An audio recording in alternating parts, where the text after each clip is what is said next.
இந்தியாவில் முதன்முறையாக தனியார் நிறுவனம் தயாரித்த விக்ரம்-1 ராக்கெட் வெற்றிகரமாக விண்ணில் செலுத்தப்பட்டதற்கு ஸ்கைரூட் ஏரோஸ்பேஸ் நிறுவனத்தின் நிறுவனர், விஞ்ஞானிகள், பொறியாளர் மற்றும் தொழில்நுட்ப குழுவினருக்கு புதுச்சேரி முதல்வர் என். ரங்கசாமி பாராட்டுகளையும் வாழ்த்துகளையும் தெரிவித்துள்ளார். இந்தியாவில் முதல் முறையாக தனியார் நிறுவனம் தயாரித்த விக்ரம்-1 ராக்கெட் ஸ்ரீஹரிகோட்டாவில் இருந்து வெற்றிகரமாக விண்ணில் செலுத்தப்பட்டு புதிய வரலாறு படைத்துள்ளது. இதையடுத்து புதுச்சேரி முதல்வர் என். ரங்கசாமி வெளியிட்டுள்ள வாழ்த்து செய்தியில், இந்த வரலாற்று சாதனையை நிகழ்த்திய ஸ்கைரூட் ஏரோஸ்பேஸ் நிறுவனத்தின் நிறுவனர், விஞ்ஞானிகள், பொறியாளர்கள் மற்றும் தொழில்நுட்ப குழுவினருக்கு மனமார்ந்த பாராட்டுகளையும் வாழ்த்துகளையும் தெரிவித்துள்ளார். இந்த சாதனை இந்தியாவின் விண்வெளி தொழில்நுட்ப திறனையும் தனியார் துறையின் புதுமை மற்றும் ஆராய்ச்சி ஆற்றலையும் உலக அரங்கில் உயர்த்தி காட்டும் முக்கிய மைல்கல் என்றும் அவர் குறிப்பிட்டுள்ளார்.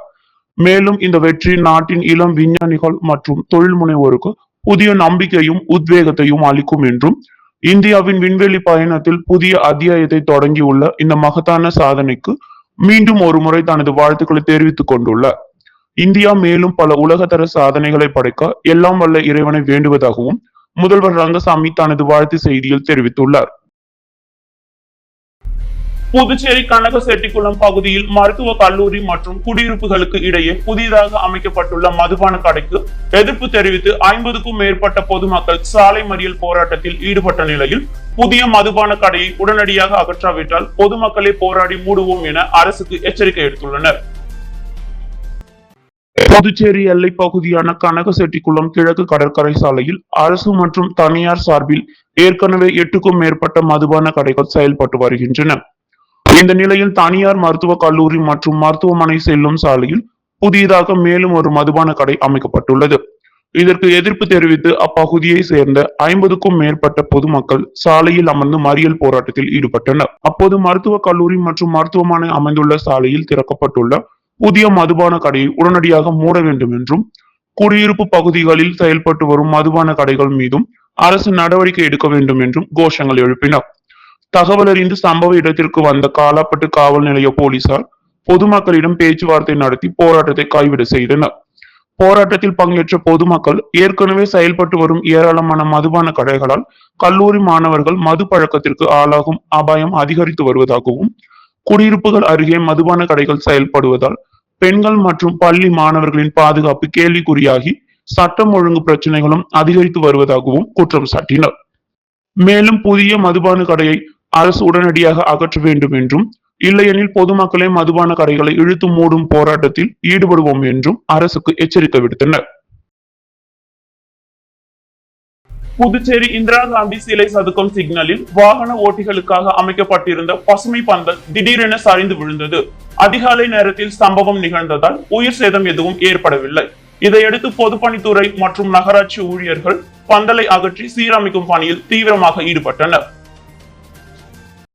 புதுச்சேரியில் கடந்த 32 நாட்களுக்கும் மேலாக 100 டிகிரியை தாண்டி வெயில் பதிவாகி வரும் நிலையில், சிக்னல்களில் காத்திருக்கும் இருசக்கர வாகன ஓட்டிகளின் நலனை கருத்தில் கொண்டு பொதுப்பணித்துறை சார்பில் பசுமை பந்தல்கள் அமைக்கப்பட்டுள்ளன. கிழக்கு கடற்கரை சாலை, ராஜீவ்காந்தி சிலை சதுக்கம், இந்திரா காந்தி சிலை சதுக்கம், வெங்கட சுப்பா ரெட்டி சிலை சதுக்கம் உள்ளிட்ட முக்கிய சிக்னல்களில் அமைக்கப்பட்டுள்ள இந்த பந்தல்கள் வெயிலில் இருந்து வாகன ஓட்டிகளுக்கு நிழல் அளித்து வந்தன. இந்நிலையில் இந்திரா காந்தி சிலை சதுக்கத்தில் அமைக்கப்பட்டிருந்த பசுமை பந்தல் இன்று அதிகாலை திடீரென சரிந்து சாலையில் விழுந்தது. அப்போது போக்குவரத்து குறைவாக இருந்ததால் உயிர் சேதம் மற்றும் பெரிய விபத்து தவிர்க்கப்பட்டது. தகவல் அறிந்த பொதுப்பணித்துறை மற்றும் நகராட்சி ஊழியர்கள் உடனடியாக சம்பவ இடத்திற்கு விரைந்து சென்று சரிந்து விழுந்த பந்தலை அகற்றி சீரமைக்கும் பணியில் ஈடுபட்டனர். இதனால் அப்பகுதியில் தற்காலிகமாக போக்குவரத்து மாற்றம் செய்யப்பட்டு வாகனங்கள் மாற்று பாதையில் இயக்கப்பட்டன. இந்த சம்பவத்தை தொடர்ந்து நகரின் அனைத்து சிக்னல்களிலும் அமைக்கப்பட்டுள்ள பசுமை பந்தல்களின் உறுதித்தன்மை மற்றும் பராமரிப்பு நிலையை முழுமையாக ஆய்வு செய்து தேவையான முன்னெச்சரிக்கை நடவடிக்கைகளை மேற்கொள்ள வேண்டும் என பொதுமக்கள் கோரிக்கை விடுத்துள்ளனர். நாட்டின் முதல் ஹைட்ரஜன் எரிபொருள் ரயில் சேவையை தொடங்கி வைத்த பிரதமர் நரேந்திர மோடிக்கு புதுச்சேரி பாஜக மாநில தலைவர் வி.பி. ராமலிங்கம் வாழ்த்து தெரிவித்து அறிக்கை வெளியிட்டுள்ளார். புதுச்சேரி பாஜக மாநில தலைவர் வி.பி. ராமலிங்கம் வெளியிட்டுள்ள வாழ்த்து செய்தியில், இந்தியாவின் போக்குவரத்து மற்றும் பசுமை ஆற்றல் துறையில் புதிய வரலாற்றை படைக்கும் வகையில் நாட்டின் முதல் ஹைட்ரஜன் ரயில் சேவையை தொடங்கி வைத்த பிரதமர் நரேந்திர மோடிக்கு புதுச்சேரி பாஜக சார்பிலும் மக்களின் சார்பிலும் மனமார்ந்த வாழ்த்துக்களையும் பாராட்டுகளையும் தெரிவித்துள்ளார்.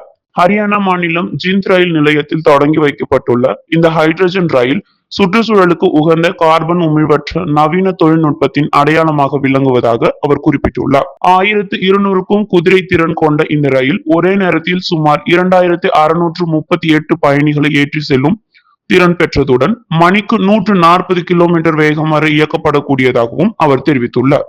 மேலும் இந்திய ரயில்வேயின் பசுமை மற்றும் நவீனமயமாக்கல் பயணத்தில் இந்த திட்டம் முக்கிய மைல்கல்லாக அமையும் என்றும் வளர்ந்த இந்தியா 2047 மேக் இன் இந்தியா மற்றும் தேசிய பசுமை ஹைட்ரஜன் இயக்கம் ஆகிய இலக்குகளை நோக்கி இந்தியா முன்னேறி வருவதற்கான சிறந்த எடுத்துக்காட்டாக இந்த சாதனை திகழ்கிறது என்றும் ராமலிங்கம் தனது வாழ்த்து செய்தியில் தெரிவித்துள்ளார்.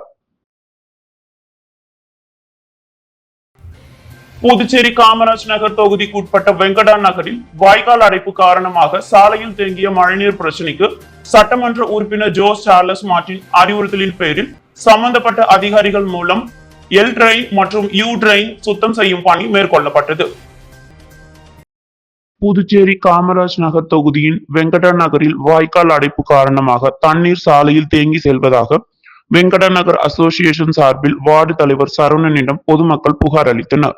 இதையடுத்து லட்சிய ஜனநாயக கட்சியின் தலைவரும் காமராஜ் நகர் தொகுதி சட்டமன்ற உறுப்பினருமான ஜோஸ் சார்லஸ் மார்டின் அறிவுறுத்தலின் பேரில் சம்பந்தப்பட்ட துறை அதிகாரிகளுக்கு தகவல் தெரிவிக்கப்பட்டு பணியாளர்கள் உடனடியாக வரவழைக்கப்பட்டனர். அதனைத் தொடர்ந்து வெங்கட நகர் முழுவதும் உள்ள எல் ட்ரெயின் மற்றும் யூ ட்ரெயின்களில் தேங்கியிருந்த கழிவுகள் அகற்றப்பட்டு முழுமையான சுத்தம் செய்யும் பணி நடைபெற்றது. புகார் அளிக்கப்பட்ட மறுநாளை விரைந்து நடவடிக்கை எடுக்கப்பட்டதற்கு வெங்கட நகர் அசோசியேஷன் மற்றும் அப்பகுதி பொதுமக்கள் லட்சிய ஜனநாயக கட்சியின் தலைவரும் காமராஜர் நகர் தொகுதி சட்டமன்ற உறுப்பினருமான ஜோ சார்லஸ் மார்டினுக்கும் நடவடிக்கை மேற்கொண்ட அதிகாரிகளுக்கும் நன்றி தெரிவித்தனர். புதுச்சேரி சாமி பிள்ளை தோட்டம் பகுதியில் அமைந்துள்ள ஸ்ரீ மகாசக்தி பரிகார வாராகி அம்மனுக்கு வாராகி ஜெயந்தியை முன்னிட்டு 1 லட்சம் ரூபாய் புது நோட்டுகளால் அலங்காரம் செய்யப்பட்டு தீபாராதனை நடைபெற்றது. ஆஷாட நவராத்திரி என்பது தமிழ் மாதமான ஆனி மற்றும் ஆடி மாதத்தில் வரும் 9 நாள் திருவிழாவாகும். ஆஷாட நவராத்திரியின் 5ஆம் நாள் வாராகி ஜெயந்தி விழாவாக கொண்டாடப்படுகிறது. இந்த வாராகி ஜெயந்தி விழாவை முன்னிட்டு புதுச்சேரி சாமி பிள்ளை தோட்டம் பகுதியில் அமைந்துள்ள ஸ்ரீ மகாசக்தி பரிகார வாராகி அம்மன் ஆலயத்தில் வாராகி அம்மனுக்கு 108 கிலோ மலர்களை கொண்டு சிறப்பு அபிஷேகம் செய்யப்பட்டு 1 லட்சம் புதிய ரூபாய் நோட்டுகளால் அலங்காரம் செய்யப்பட்டு சிறப்பு தீபாராதனை காண்பிக்கப்பட்டது. இதில் பக்தர்கள் பலரும் கலந்து கொண்டு வாராகி அம்மனை வழிபட்டு சென்றனர். புதுச்சேரி வங்கி ஊழியர் சங்கம் சார்பில் 57வது வங்கி தேசிய மயமாக்கல் தின விழா இன்று உற்சாகமாக நடைபெற்றது. பொதுத்துறை வங்கிகளை பாதுகாப்பதும் வங்கி சேவையை மேலும் வலுப்படுத்துவதும் காலத்தின் தேவை என விழாவில் பங்கேற்ற தொழிற்சங்க நிர்வாகிகள் வலியுறுத்தினர். புதுச்சேரி கொக்குபார் பகுதியில் உள்ள இந்தியன் வங்கி மண்டல அலுவலக மாநாட்டு அரங்கில் நடைபெற்ற இவ்விழாவிற்கு புதுச்சேரி வங்கி ஊழியர் சங்க தலைவர் ஹரிஹரன் தலைமை தாங்கினார். பொதுச் செயலாளர் ரீனா ஜோசப் வரவேற்புரையாற்றி வங்கி தேசிய மயமாக்கலின் வரலாற்று பெருமையையும் பொதுத்துறை வங்கிகளின் சமூக பங்களிப்பையும் எடுத்துரைத்தார். நிகழ்ச்சியில் அகில இந்திய வங்கி ஊழியர் சங்க பொதுச் செயலாளர் CH வெங்கடாச்சலம் மற்றும் தமிழ்நாடு வங்கி ஊழியர் சம்மேளன பொதுச் செயலாளர் அருணாச்சலம் ஆகியோர் சிறப்பு விருந்தினர்களாக கலந்து கொண்டு உரையாற்றினர். 1969ஆம் ஆண்டு ஜூலை 19ஆம் தேதி வங்கிகள் தேசியமயமாக்கப்பட்டதன் வரலாற்று முக்கியத்துவத்தை நினைவு கூர்ந்த அவர்கள் பொதுத்துறை வங்கிகளை பாதுகாப்பது, ஊழியர்களின் உரிமைகளை நிலைநாட்டுவது மற்றும் மக்களுக்கான வங்கி சேவையை மேலும் வலுப்படுத்துவதன் அவசியம் என வலியுறுத்தினார். மேலும் பொதுத்துறை வங்கிகளை தனியார் மயமாக்கும் முயற்சிகளை ஒற்றுமையுடன் எதிர்கொள்ள வேண்டும் என்றும் அழைப்பு விடுத்தனர். தொடர்ந்து சிறப்பு விருந்தினர்களுக்கு சங்க நிர்வாகிகள் நினைவு பரிசு வழங்கி கௌரவித்தனர். நிகழ்ச்சியின் நிறைவில் பாலமுருகன் நன்றி உரை வழங்கினார். இதில் வங்கி ஊழியர்கள், ஓய்வு பெற்ற வங்கி ஊழியர்கள் மற்றும் சங்க நிர்வாகிகள் திரளாக கலந்து கொண்டு விழாவை சிறப்பித்தனர். தமிழக அமைச்சர் புசி ஆனந்தின் பிறந்த நாளை முன்னிட்டு பொறியாளர் மகேந்திரன் ஏற்பாட்டில் நெல்லித்தோப்பு தொகுதிக்கு உட்பட்ட இடங்களில் பல்வேறு நிகழ்ச்சிகள் நடைபெற்றன. தமிழக முதல்வரும் தமிழக வெற்றி கழகத்தின் தலைவருமான ஜோசப் விஜய் ஆசி பெற்ற தமிழ்நாடு ஊரக வளர்ச்சி மற்றும் நீர்வளத்துறை அமைச்சரும் தமிழக வெற்றி கழகத்தின் பொதுச் செயலாளருமான ஆனந்த் பிறந்த நாளை முன்னிட்டு நெல்லித்தோப்பு தொகுதி தமிழக வெற்றி கழக பிரமுகரும் தாரகை அறக்கட்டளையின் நிறுவனருமான பொறியாளர் மகேந்திரன் ஏற்பாட்டில் பல்வேறு நலத்திட்ட நிகழ்ச்சிகள் நடைபெற்றன. இதன் ஒரு பகுதியாக காராமணிக்குப்பம் முருகன் கோயிலில் சிறப்பு சாமி தரிசனம் மற்றும் வழிபாடு நடைபெற்றது. அதனைத் தொடர்ந்து நெல்லித்தோப்பு தொகுதிக்குட்பட்ட சுமார் 33 ஆஷா பணியாளர்களுக்கு சீருடைகள் மற்றும் ஹேண்ட்பேக்குகள் வழங்கப்பட்டன. மேலும் நெல்லித்தோப்பு தொகுதி சுந்தரமேஸ்திரி வீதியில் சலவை தொழிலாளி ஒருவரின் குடும்ப வாழ்வாதாரத்தை மேம்படுத்தும் வகையில் இலவசமாக இஸ்திரி வண்டி வழங்கப்பட்டது. இதனைத் தொடர்ந்து மாணவ மாணவிகளுக்கு நோட்டு புத்தகங்கள், பேனா மற்றும் பென்சில்கள் வழங்கப்பட்டன. பின்னர் நெல்லித்தோப்பு தொகுதிக்குட்பட்ட சத்யா நகர் மற்றும் சக்தி நகர் பகுதிகளில் அமைச்சரின் பிறந்த நாளை முன்னிட்டு ஒவ்வொரு குடும்பத்திற்கும் 1 கிலோ சர்க்கரை வழங்கப்பட்டது. இந்நிகழ்ச்சியில் நெல்லித்தோப்பு தொகுதி தமிழக வெற்றி கழக தலைமை நிர்வாகி செந்தில்குமார், தலைமை கழக நிர்வாகி மோரிஸ் உள்ளிட்ட தொகுதி மற்றும் கிளை கழக நிர்வாகிகள், கட்சியினர் மற்றும் பொதுமக்கள் திரளாக கலந்து கொண்டு நிகழ்ச்சியை சிறப்பித்தனர். புதுச்சேரியில் திருநங்கைகளுக்கு நலவாரியம் அமைத்தல், கல்வி மற்றும் அரசு வேலைவாய்ப்பில் இடஒதுக்கீடு உள்ளிட்ட பல்வேறு கோரிக்கைகளை வலியுறுத்தி வானவில் என்ற பெயரில் சுயமரியாதை பேரணி வரும் 25ஆம் தேதி நடைபெற உள்ளதாக திருநங்கைகள் கூட்டமைப்பினர் அறிவித்துள்ளனர்.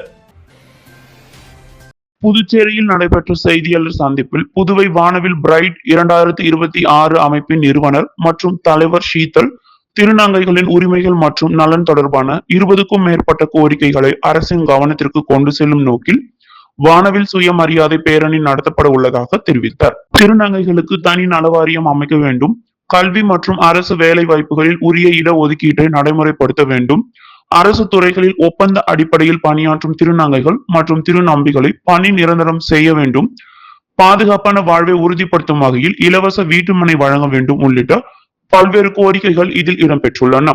இந்த பேரணி மூலம் திருநங்கைகள் சமூகத்தின் கோரிக்கைகளை பொதுமக்கள் மற்றும் அரசின் கவனத்திற்கு கொண்டு செல்லும் முயற்சியாக இது அமையும் என்றும் ஷீதல் தெரிவித்தார். வரும் ஜூலை 25ஆம் தேதி சனிக்கிழமை சுதேசி பஞ்சாலையில் இருந்து தொடங்கும் இந்த சுயமரியாதை பேரணியில் திருநங்கைகள், திருநம்பிகள், லெஸ்பியன்கள் மற்றும் பல்வேறு சமூக அமைப்புகளின் பிரதிநிதிகள் பங்கேற்க உள்ளதாகவும் அவர் தெரிவித்தார். காமராஜ் நகர் தொகுதியின் சட்டமன்ற உறுப்பினர் ஜோஸ் சார்லஸ் மார்டின் அறிவுறுத்தலின்படி காமராஜர் நகர் தொகுதியில் உள்ள ரெயின்போ நகர் 4வது தெருவில் இலவச சட்ட உதவி முகாம் நடைபெற்றது. புதுவை லட்சிய ஜனநாயக கட்சியின் தலைவரும் காமராஜ் நகர் தொகுதியின் எம்எல்ஏ ஜோஸ் சார்லஸ் மார்டின் அறிவுறுத்தலின்படி காமராஜ் நகர் தொகுதியில் உள்ள ரெயின்போ நகர் 4வது தெருவில் இலவச சட்ட உதவி முகாம் நடைபெற்றது. இந்நிகழ்ச்சியில் சிறப்பு விருந்தினராக முன்னாள் சட்டமன்ற உறுப்பினர் ரிச்சர்ட் ஜான்குமார், மாநில பொதுச் செயலாளர் வழக்கறிஞர் பிரபாகரன், வழக்கறிஞர் அணி தலைவர் வழக்கறிஞர் ராஜபிரகாஷ் ஆகியோரின் தலைமையிலும் லட்சிய ஜனநாயக கட்சி செயலாளர் ரவி ராஜாராம், அனிதா, தொகுதி தலைவர் கோகுல கண்ணன், வார்டு தலைவர் NR சுரேஷ், மூத்த ஆலோசகர் ஜெய்சங்கர் ஆகியோர் முன்னிலையிலும் இந்நிகழ்ச்சி நடைபெற்றது. இந்நிகழ்ச்சியில் ஏராளமான முதியோர், பெண்கள் மற்றும் பொதுமக்கள் பல பகுதிகளில் இருந்து கலந்து கொண்டும் சட்டம் சார்ந்த ஆலோசனை பெற்றனர். இந்நிகழ்ச்சியில் LJK வழக்கறிஞர் அணி, கோவிந்தராஜ், திருநாவுக்கரசு, இந்திரஜித், சுப்பிரமணியன், விஜயலட்சுமி, பிரமிளா, உதயசூர்யா ஆகியோர் கலந்து கொண்டு மக்களுக்கு ஆலோசனை வழங்கினர். புதுச்சேரி காந்தி திருநல்லூர் அருள்மிகு ஸ்ரீ தேவி கருமாரியம்மன் ஆலய 16ஆம் ஆண்டு செடல் உற்சவத்தை முன்னிட்டு நடைபெற்ற திரு கல்யாண வைபோகத்தில் திரளான பக்தர்கள் கலந்து கொண்டு சாமி தரிசனம் செய்தனர். புதுச்சேரி முத்திரைப்பாளையம் அடுத்த காந்தி திருநல்லூர் அருள்மிகு ஸ்ரீ தேவி கருமாரியம்மன் ஆலய 16ஆம் ஆண்டு செடல் உற்சவ திருவிழா கடந்த 13ஆம் தேதி அம்மனுக்கு சிறப்பு அபிஷேகம், ஆராதனைகளுடன் கொடியேற்றும் நிகழ்வு நடைபெற்றது. தொடர்ந்து அம்மனுக்கு பல்வேறு அபிஷேகங்கள், சிறப்பு பூஜைகள் செய்யப்பட்டு பல்வேறு வாகனங்களில் எழுந்தருளி அம்மன் வீதி உலா சென்று பக்தர்களுக்கு அருள்பாலித்தார். விழாவின் முக்கிய நிகழ்வான இன்று அருள்மிகு தேவி கருமாரி அம்மனுக்கு திருக்கல்யாண வைபவம் நடைபெற்றது. இதில் 50 வகையான பழங்கள் மற்றும் இனிப்பு வகைகளுடன் பெண் அழைப்பும் மாப்பிள்ளை அழைப்பும் நடைபெற்றது. தொடர்ந்து சிவாச்சாரியார்கள் வேத மந்திரங்கள் ஓத, சிவ வாத்தியங்கள் முழங்க திருக்கல்யாண வைபவம் விமர்சையாக நடைபெற்றது. இந்த நிகழ்ச்சியில் திரளான பக்தர்கள் கலந்து கொண்டு சுவாமி தரிசனம் செய்தனர். தொடர்ந்து திருக்கல்யாண வைபோகத்தில் கலந்து கொண்ட பக்தர்களுக்கு மாங்கல்ய பிரசாதமும் மற்றும் சமபந்தி விருந்து நடைபெற்றது. இதில் 1000க்கும் மேற்பட்டோர் கலந்து கொண்டு அறுசுவை உணவை உண்டு மகிழ்ந்தனர். நிகழ்ச்சிக்கான ஏற்பாடுகளை ஆலய நிர்வாகம் மற்றும் ஊர் பொதுமக்கள் செய்திருந்தனர். தலைவர் வீரப்பன், துணைத் தலைவர் ராஜகுமார், ஏழுமலை மற்றும் நிர்வாகிகள் மஞ்சினி, ராமலிங்கம், ராஜேந்திரன், ஏழுமலை, செயலாளர் முத்து, துணை செயலாளர் கணேசன், கிருஷ்ணகுமார் மற்றும் முருகன் உள்ளிட்ட நிர்வாகிகள் திரளாக கலந்து கொண்டனர். தமிழர் தலைவர் ஆசிரியர் வீரமணி எழுதிய RSS என்னும் ரோஜன் குதிரை நூலின் அறிமுக விழா புதுச்சேரி பெரியார் படிப்பகத்தில் பகுத்தறிவாளர் கழகம் மற்றும் பகுத்தறிவாளர் எழுத்தாளர் மன்றம் சார்பில் நடைபெற்றது. புதுச்சேரி பெரியார் படிப்பகத்தில் நடைபெற்ற இந்நூல் அறிமுக விழாவிற்கு பகுத்தறிவாளர் கழகத்தின் புதுச்சேரி துணை அமைப்பாளர் நல்லையன் தலைமை தாங்கினார். புதுச்சேரி செயலாளர் குமரன் வரவேற்புரை ஆற்றினார். இதனைத் தொடர்ந்து பகுத்தறிவாளர் கழகத்தின் மாநில அமைப்பாளர் ரஞ்சித் குமார் தொடக்க உரையாற்றினார். விழாவை புதுச்சேரி பகுத்தறிவாளர் கழக தலைவர் நடராஜன் ஒருங்கிணைத்தார். தமிழர் தலைவர் ஆசிரியர் வீரமணி எழுதிய RSS எனும் ரோஜன் குதிரை நூலை பகுத்தறிவாளர் கழகத்தை சேர்ந்த பேராசிரியர் ராச குழந்தை வேலனார் அறிமுகப்படுத்தி அதன் உள்ளடக்கம் மற்றும் கருத்துக்களை விளக்கி உரையாற்றினார். தொடர்ந்து நூலின் பிரதிகளை புதுச்சேரி திராவிடர் கழகம் மாநில தலைவர் வீரமணி, மாவட்ட தலைவர் அன்பரசன் மற்றும் மாவட்ட செயலாளர் ராசா ஆகியோர் பெற்றுக்கொண்டனர். விழாவின் நிறைவில் பகுத்தறிவாளர் கழகத்தின் புதுச்சேரி துணைத் தலைவர் சத்யராஜ் நன்றி உரையாற்றினார். இதில் திராவிடர் கழகம் மற்றும் பகுத்தறிவாளர் கழகத்தை சேர்ந்த நிர்வாகிகள், உறுப்பினர்கள் மற்றும் பலர் கலந்து கொண்டனர். புதுச்சேரி முத்தியால்பேட்டை அண்ணல் அம்பேத்கர் நகரில் எழுந்தருளியுள்ள அருள்மிகு வலம்புரி விநாயகர் ஆலயத்தில் வீற்றிருக்கும் அங்காள பரமேஸ்வரி அம்மனுக்கு 6ஆம் ஆண்டு ஆடி மாத திருவிழாவை முன்னிட்டு கூழ் ஊற்றுதல் விழா நடைபெற்றது. புதுச்சேரி முத்தியால்பேட்டை அண்ணல் அம்பேத்கர் நகரில் எழுந்தருளியுள்ள அருள்மிகு ஸ்ரீ வலம்புரி விநாயகர் ஆலயத்தில் வீற்றிருக்கும் அங்காள பரமேஸ்வரி அம்மனுக்கு 6ஆம் ஆண்டு ஆடி மாத திருவிழா தொடர்ந்து சுவாமிக்கு கணபதி ஹோமம் மற்றும் அபிஷேகம் தீபாராதனை காட்டப்பட்டு கூழ்குட ஊர்வலம் நடைபெற்றது. தொடர்ந்து சுவாமிக்கு சிறப்பு பூஜைகள் செய்யப்பட்டு மகா தீபாராதனை காட்டப்பட்டது. இந்த விழாவில் முத்தியால்பேட்டை தொகுதி சட்டமன்ற உறுப்பினர் வையாபுரி மணிகண்டன் கலந்து கொண்டு சுவாமி வழிபட்டு கூழ் ஊற்றினார். விழாவில் ஊர் பொதுமக்கள், பெரியவர்கள், மகளிர்கள், இளைஞர்கள் கலந்து கொண்டு விழாவை சிறப்பித்தனர். இந்த நிகழ்ச்சிக்கான ஏற்பாடுகளை ஆலய நிர்வாகிகள் மற்றும் அண்ணல் அம்பேத்கர் நகர் குடியிருப்போர் நல்வாழ்வு சங்க நிர்வாகிகள் மற்றும் ஊர் பொதுமக்கள் சிறப்பாக செய்திருந்தனர். புதுச்சேரி காந்தி நகர் அரசு தொடக்கப்பள்ளி மாணவர்களின் கணினி அறிவை மேம்படுத்தும் நோக்கில் 3 லேடி சர்க்கிள் அமைப்புகள் இணைந்து பள்ளிக்கும் பள்ளி கல்வித்துறை மண்டலம் 5 அலுவலகத்திற்கும் தலா ஒரு கணினியை நன்கொடையாக வழங்கின.